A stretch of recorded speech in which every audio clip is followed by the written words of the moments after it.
અમને સરકાર એટલો પગાર આપે છે, એટલા તોડ પાણી કરી ખબર ત્યાં સુધીમાં તમે 10% સારા કામ કરો, બાકી 90% ઉઘરાણી તોડ સિવાય બીજો કઈ ધંધો કરતા નથી તમે.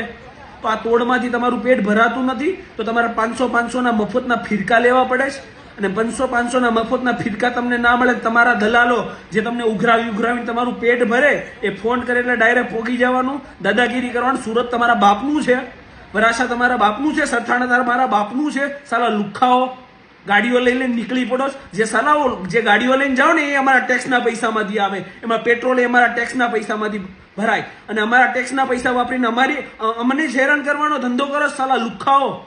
એક વસ્તુ સમજી લેજો કે હવે લિમિટ આવે છે, અને લિમિટ ક્રોસ ના કરતા તમારી ઉપર જે લીગલ વિધિ કરવાની છે તો કરશું જ, પણ છોડશું નહીં. આ તમારા જે બેમાનીના ધંધા છે ને એ બધા હકેલાવીને રહેશો, એટલું યાદ રાખજો. હવે તો જોઈને રહીશું ભાઈ. એ છે સરથાણાની અંદર પતંગનો સ્ટોલ જે ચલાવતા હતા, અને ત્યાંથી પીસીઆર વાળા અવારનવાર મફતમાં ફિરકીઓ તો લઈ જ જતા હતા, એના બાપની દુકાનો એ રીતે ઓલરેડી 4-5 ફિરકીઓ તો લઈ ગયા હતા. અને પછી એક પોલીસનો મળતિયો એક ફિરકી લઈ જાય છે એની પાસેથી, જે ફિરકી ખરાબ નીકળે છે. તો પેલા ભાઈને બધો સ્ટોક 14 તારીખે ઉત્તરાયણના દિવસે પૂરો થઈ ગયો હોય, એટલે એ બિચારા એની ઘરની ફિરકી આપી દે છે. એમ છતાં એ પોલીસનો મળતિયો એમ કહે છે કે તું બહુ દાદાગીરી કરે છે, અને ફોન કરે એટલે પોલીસનો મળતિયો ફોન કરે એટલે કંટ્રોલ રૂમની કોઈ જરૂરત નથી. સરથાણા પોલીસ સ્ટેશનના 3-4 લુખા, હું લુખા જ કહીએ, પોલીસ વાળા ના કહેવાય, એને લુખા કહેવાય. લુખા શું કરવા કહેવાય ને હું તમને કહું છું. એ 3-4 લુખા આવી જાય છે. એ વ્યક્તિ વિકલાંગ છે, સરખું ચાલી નથી શકતા, એમની સાથે અને એમના જે કામદાર હોય એમની સાથે મારામારી કરે છે, પોલીસ સ્ટેશન લઈ જાય છે, પોલીસ સ્ટેશનમાં એમને મારે છે, પોલીસ સ્ટેશનમાં એમને દારૂ પીવડાવવાની કોશિશ કરે છે, એમની ઉપર પ્રોહિબિશનના ખોટા કેસ કરે છે, પ્રોહિબિશનમાં મારે છે, અને એવી ધમકી મારે છે કે તારી પાસે વિડીયો છે ને તો તારે જે ઉખાડવું હોય ઉખાડી લેજે. અરે લુખાઓ, તમારે જો ફિરકી લેવાની તેવડ ના હોય ને તો 500 રૂપિયા મજૂરી કરવા મારે ઓફિસે આવતા રહો, ત્યાંથી હું તમને પગાર આપીશ અને ત્યાંથી તમે પછી ફિરકી લો. સાલાઓ જો તેવડ નથી તો પછી પોલીસની નોકરી મૂકી દો, પટ્ટા ઉતાર દો, વર્દીઓ ઉતાર દો, તમારી જરૂર નથી પોલીસ ખાતામાં. સાલાઓ સેવા કરવા માટે તમે નોકરી લીધી છે, અને નોકરું ના થતું હોય તો નોકરું મૂકી દો. સામાન્ય જનતાઓને હેરાન કરવાનો તમે ઠેકો લઈને રાખ્યો છે.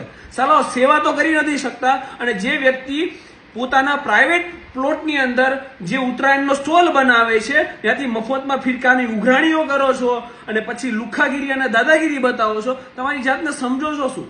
અને પછી પાછા તમે એવું કહો છો કે મેહુલ બોગરા પોલીસનું નેગેટિવ ચલાવે છે. તમે પોઝિટિવિટી વાળું કામ શું કરો છો?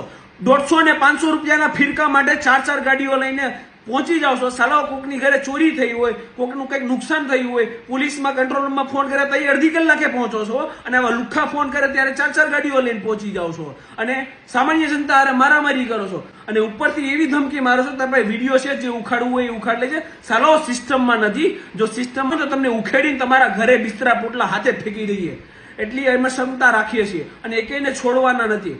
હાલ મારી સાથે જ છે રાજુભાઈ ગજેરા, એમની કાયદેસરની જે બી પ્રોસેસ થતી હશે હું કહી દઈશ. અત્યારે અહીંયા વિડીયો મારફતે નથી કહેતો કે સાલાઓ તમે સાવચેત થઈ જશો, મને ખબર છે.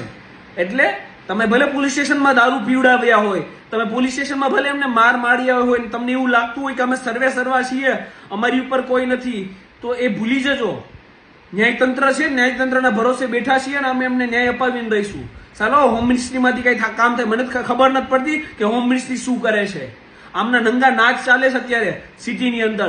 કઈ નહીં કરો તો એક દિવસ તમને તમારા નેતાઓને પકડીને મારવાના છે, એટલું યાદ રાખજો. જો તમે આજ પણ જાગૃત નહીં થાવ, ઉપરથી જો આજ પણ કાર્યવાહી નહીં થાય ને તો આ લોકો તમારા નેતાઓને પકડીને મારશે, જનતાને પકડીને મારે છે. લુખ્ખાગીરીની કોઈ હદ હોય છે, સામાન્ય લોકોનું ટોલરન્સનું એક હદ હોય છે, એટલું યાદ રાખજો. રાજુભાઈ મારી સાથે છે, પણ જાણીએ રાજુભાઈ પાસેથી કે શું ઘટના બની હતી. વિસ્તારમાં ભગવાનનગર 4 રસ્તા પાસે પતંગનો સ્ટોલ હતો. 13 તારીખે રાતે પોલીસ વાળાનો મળતિયો આવીને મારી પાસે ફિરકી લઈ ગયો. બીજે દિવસે 14 તારીખે બપોરે 2 વાગે એક માણસ આવી મને કે ફિરકીમાં દોરો કટિંગ થઈ જાય છે. મેં મારા ઘરની મારા છોકરાને ફિરકી ચગાવવાની માણસને આપી દીધી. છતાં મને કે આગલા જે ફિરકીમાં દોરી છે મને આપી દો.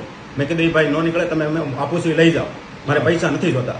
તો એમને કોઈ માણસને ફોન કર્યો, અને 3 જણા પોલીસ વાળા 2 વ્હીલ લઈને આવ્યા, હા. અને અમારી સાથે દાદાગીરી કરી અમને માર્યા અને મને અને મારો માણસ જે સ્ટોલ પર કામ કરતો હતો એમને લઈ ગયા પોલીસ સ્ટેશન. બરાબર. ત્યાં જઈને મને વાળ પકડીને ઘસડીને ઓફિસમાં લઈ ગયા હા. અને અંદર જઈને મને ટીકા પાટુનો માર મારવામાં આવ્યો અને મા બેન સામે ગાળો આપી.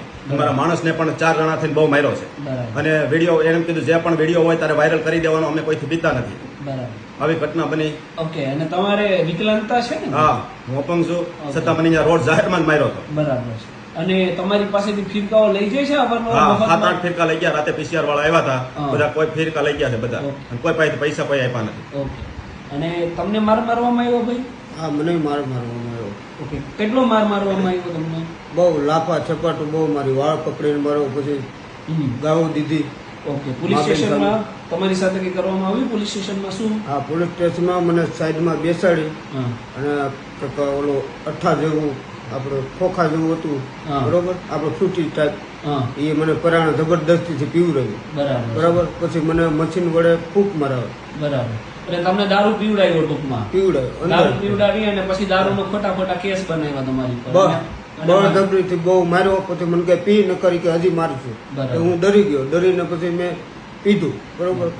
પણ કડવું લાગ્યું એટલે મેં જેમ ફામ ઓલું કરી નાખ્યું. હા. તો પછી એને મશીન વડે મોઢામાં મૂકીને મને કે આમાં ફૂંક માર, બરાબર. કે તારી ઉપર કે કેસ બનાવી નાખો છે ને તને છોડવામાં નહીં આવે. ઓકે.